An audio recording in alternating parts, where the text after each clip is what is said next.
Remainder, about half of those are late, and some of those will stop even short of Bethnal Green. I gather that the trouble is going to last throughout most of today and probably tomorrow as well. Police are questioning a man following a blaze at a South London tower block this morning, which led to 150 people being evacuated from their homes. Fire broke out in a flat on the 7th floor of the block in Black Prince Road in Kennington.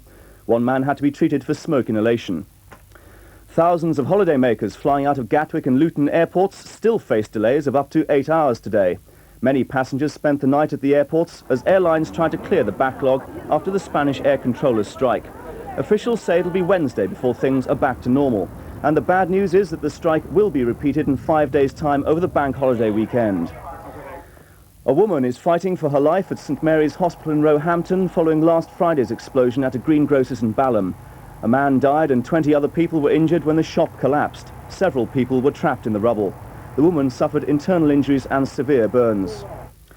Police are hunting a killer who strangled a retired headmaster at his home in Cranley in Surrey. The body of 67-year-old Harold Downs was found when police broke into the house. It's not known how long he'd been dead. He lived alone and was rarely seen by neighbours. Londoners face further disruption this week when bus crews stage another 24-hour strike.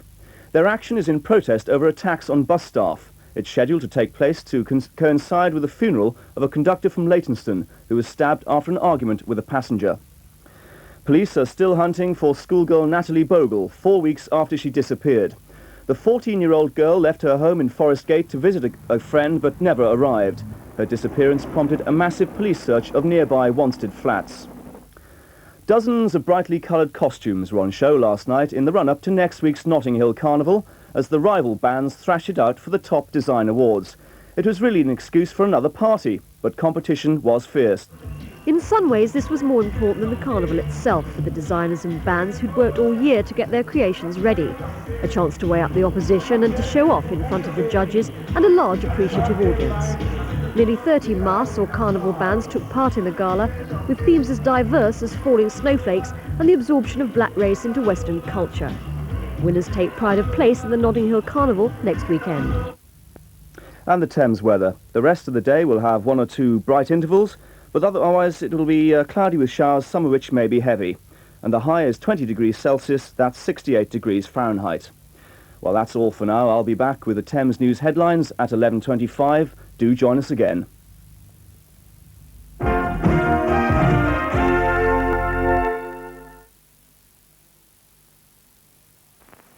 Stand by for action.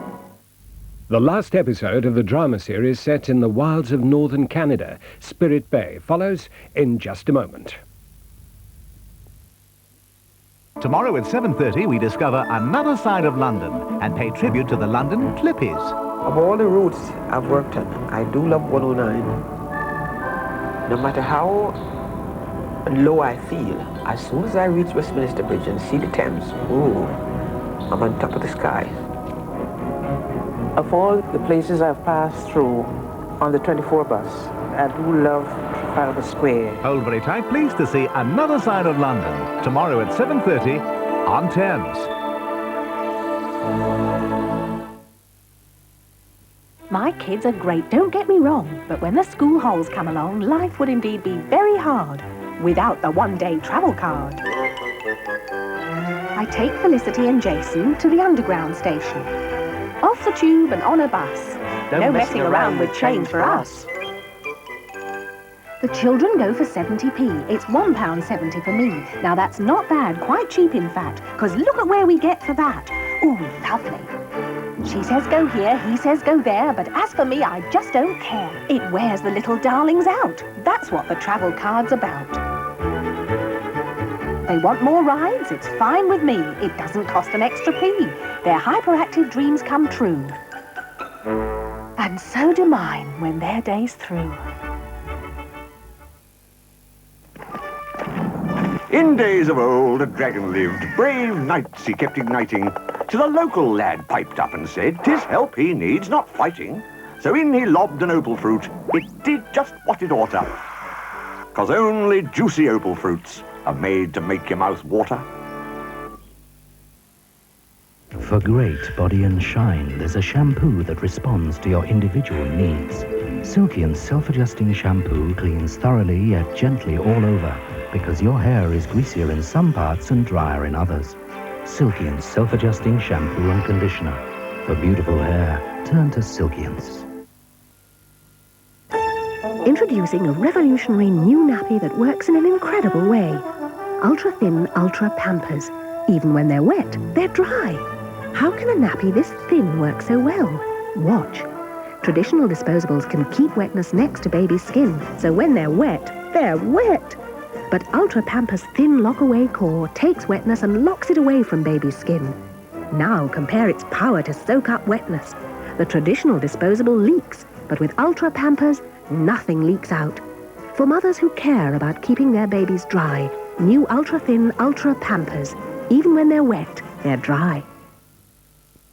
Right now, your mouth could look something like this. A hard, ugly wall called tartar is building up around your teeth. And only your dentist can pull it down. But this wall is persistent. It won't stay down for very long, which is why Colgate developed a special toothpaste for adults, Colgate Tartar Control. This fluoride toothpaste not only tastes good, but will reduce tartar buildup on adult teeth, so they feel smoother and look cleaner. Colgate Tartar Control fights the buildup of tartar. Only Kellogg's Rice Krispies have.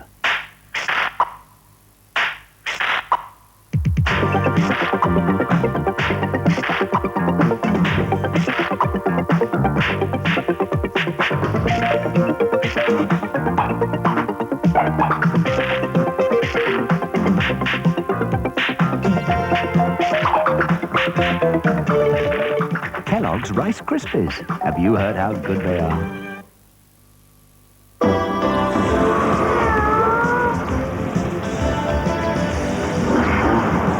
Chessington World of Adventures.